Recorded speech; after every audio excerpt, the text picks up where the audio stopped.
TNPSC combined technical service எக்ஸாமில் கேட்குற circuit analysis தான் பார்க்குறோம். ஸோ இந்த மேக்ஸிமம் பவர் ட்ரான்ஸ்ஃபர் தியரம் வந்து எதுக்கு வந்து நம்ம அப்ளை பண்ணலான்னா ட்ரான்ஸ்ஃபார்மரில் உள்ள அந்த டர்ன்ஸ் ரேஷியோ வந்து வேரி பண்ணுறதுக்கு நம்ம வந்து யூஸ் பண்ணிக்கலாம். ஸோ அப்படின்னா வேரி பண்ணும்போது டர்ன்ஸ் ரேஷியோனது secondary side primary winding secondary வைண்டிங்கில் செகண்டரி சைடு நம்ம சேஞ்ச் பண்ணிக்கலாம். ஸோ அப்போ நம்ம மேக்ஸிமம் பவர் நமக்கு கிடைக்கும். அடுத்த பாயிண்ட் வந்து சோர்ஸ் இம்பிடன்ஸ் வந்து ஒருவேளை பியூர்லி ரெசிஸ்டிவாக இருந்துச்சுன்னா நீங்கள் வந்து இந்த ஃபார்முலா தான் யூஸ் பண்ணணும்.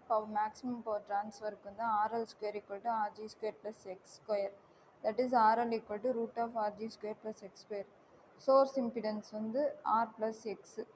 So RL equal to ZG, load resistance equal to magnitude of generated impedance.